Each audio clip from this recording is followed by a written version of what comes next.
discutiendo antes de empezar la conversación. Estamos con los tres congresistas. Dos se han opuesto al pedido solicitado por el presidente de la República anoche, que dicho sea de paso, deberíamos hacer un pequeño comentario sobre el carácter dramático de la escenografía que había ayer en la presentación del presidente de la República. Los ministros asumiendo una pose marcial. Bueno, de repente no es drama, de repente es comedia. ¿Usted cree? ¿Ah? ¿Usted cree? Pero una cosa, pues, digamos, impactante, el presidente de 3/4, cambiando sí. el movimiento de los ministros. Se han demorado 2 o 3 horas filmando eso, por lo menos, para un pedido de facultades, ¿no?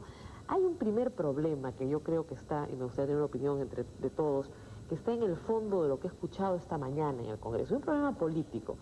El tema terrorismo es un tema muy sensible, es un tema que políticamente vende muy bien porque todos los políticos quieren ser defensores de la sociedad contra el terrorismo. Y el presidente de la República ayer ha querido asumir ese rol, y los congresistas y los partidos también quieren que no se les quite ese rol de defensa de la sociedad ante el terrorismo. Y que por eso, en el fondo, en la discusión esta del día de hoy, lo que había era un componente político.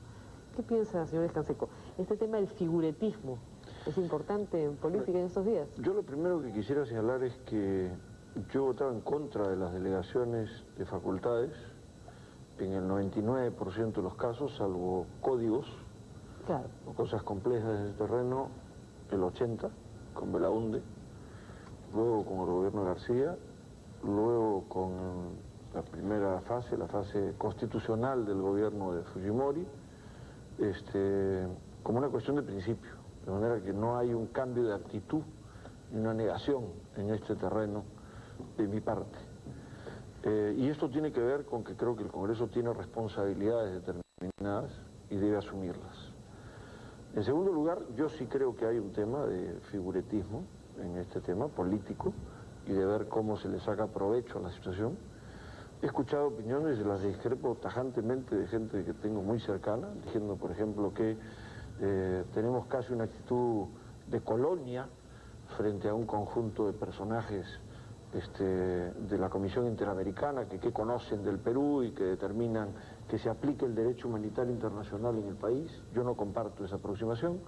Creo que vivimos en un mundo en el cual hay un conjunto de derechos que tienen que ser respetados, entre ellos el tema del debido proceso, que es central en este manejo. ¿Está de acuerdo en el fondo, pero no en la forma, digamos? Sí.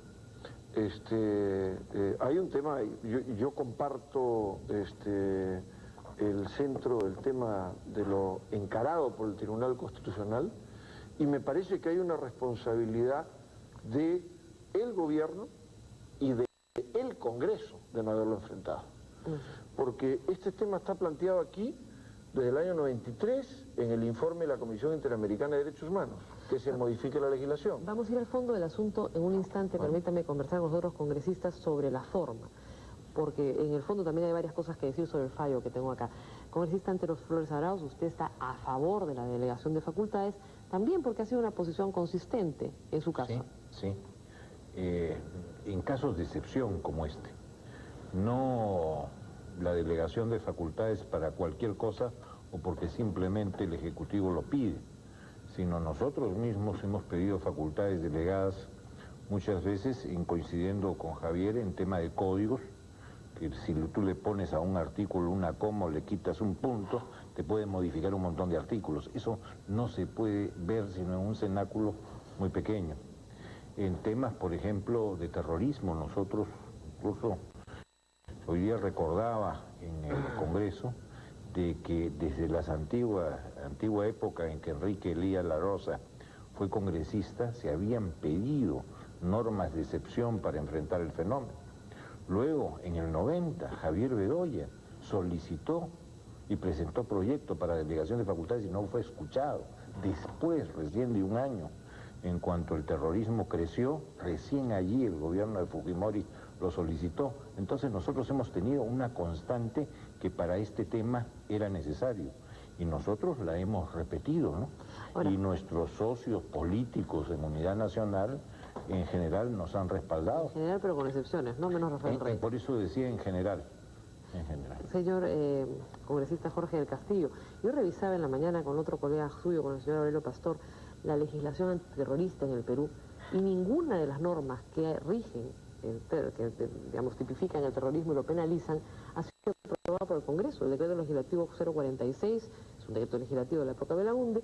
Este Código Penal... También fue muy criticado en su tiempo.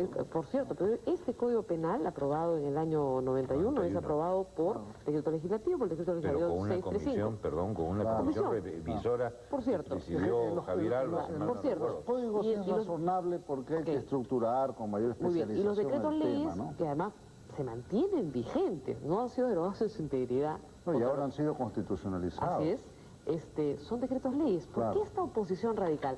¿Hay un problema de figuretismo? ¿Ustedes quieren No, liderar este asunto? ¿No no. quieren que el presidente de la En primer República lugar, les quite la no queremos bandera? ni podemos liderar. Esto es una responsabilidad que el fallo mismo del tribunal decía exhortar al Poder Legislativo para desarrollar. No decía exhortar para que le den facultades o que lo haga el Ejecutivo. O sea que ya había un mandato. Pero vamos a... Eso es discutible también, doctor. No es tan discutible porque una parte del fallo dice del Parlamento integrado ahora por congresistas demócratas, o sea, está hablando ya de personas, ¿no? En una parte considerativa. Pero vayamos al otro tema. ¿Por qué ha tenido que salir 57 a 41 y 4 abstenciones? Cuando hubiera podido salir 100-0. Porque el gobierno se obstinó en mantener una posición intransigente. Por ejemplo, nosotros le dijimos, aumente la comisión, denle acceso en la comisión al Poder Judicial. Si el Poder Judicial no es parte de la solución, si ellos son los actores principalísimos del tema. Y solamente ponen 2 parlamentarios, uno que va a ser del FIM y el otro supongo que será el Perú Posible. Entonces ya ni Unidad Nacional ni el APRA están considerados en eso. Pero si a ustedes no les parece correcto el decreto legislativo, lo revisan apenas lo manda el Congreso, el Poder Ejecutivo. O sea, la posibilidad de revisar decretos legislativos no se les ha quitado a nadie. Pero vayamos a lo siguiente. Este era un tema que por antonomasia era excelente para que el presidente Toledo se ponga a la cabeza de una concertación nacional y saque una legislación que el día de mañana nadie cuestione. Al terrorismo había que responderle todas las fuerzas democráticas unidas. Y lo que se ha hecho es que le ha respondido el gobierno con unos cuantos amigos, ¿no? Y otros grupos políticos, no solamente el APRA, el grupo UPD, el grupo independiente, Acción Popular... Son 40 votos en contra, ¿no? En fin, 41 votos, ¿no? Más 4 abstenciones, cuente 45. Entonces esto hubiera podido salir a 0. Es un marco de concertación. Yo creo que esto es la oportunidad que se perdió. Si se hacía o no en el foro del Acuerdo Nacional, Adjetivo. que también era una cosa importante, pero era adjetivo, como tú dices. Lo importante era hacerlo de consumo. No se quería hacer así. Entonces, estamos de acuerdo en la necesidad de fondo de hacer una legislación, no estamos de acuerdo en la forma que se ha optado y deploramos que no se haya usado un mecanismo consensual. ¿Qué piensan los tres rápidamente del mecanismo, del argumento del apuro? ¿Es válido el argumento del apuro? Cualquiera, porque he observado el debate hoy día, ha dicho, si se demoran un día entero en discutir si van a dar o no facultades, ¿cuánto se demorarán a aprobar la legislación de fondo? ¿Hay un validez en ese argumento o es un disparate decir que...? Yo personalmente creo que no hay validez si es que, como ha dicho el propio presidente de la Comisión de Justicia, había ya un predictamen sobre el tema de la propuesta legislativa del Ejecutivo, ¿no es cierto? Y la propuesta legislativa del Ejecutivo original no resolvía casi ninguno de los problemas planteados por el Tribunal Constitucional. Mantenía la cadena perpetua, mantenía la negación del juez natural, mantenía una sobrepenalización, no modificaba la tipificación del delito. Entonces, la verdad es que resolvía poco. Y ya la comisión había iniciado un debate y tenía preparado un material sobre el tema que resolvía esos problemas. Entonces, ahora tenemos al señor Toledo formando una comisión con antropólogos, sociólogos, abogados, etcétera, ¿no? Casi una comisión de estudio originaria para comenzar a tratar el problema. ¿Eso va a acelerar la solución? Yo no lo veo. Doctor Andrés Flores, usted ha votado a favor, o sea que debe validar en alguna forma el argumento de la premura. Nosotros creemos que era responsable, no solamente la premura, que quizás pudiera exagerarse en ello, sino lo complejo del asunto.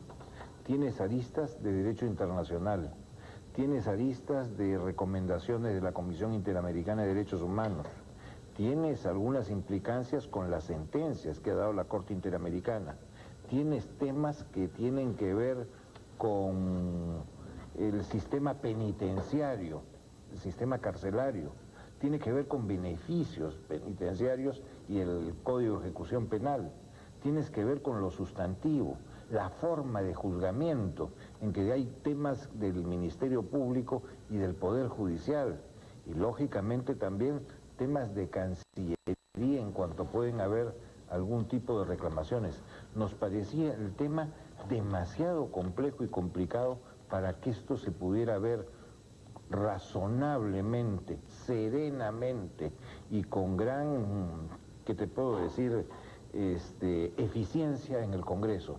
El tema era tan complejo que nos pareció responsable darle las facultades, pero sí coincido con Jorge que esto ha podido hacerse muchísimo mejor en las formas si hubieran tenido una mayor apertura respecto de las propuestas que se habían hecho.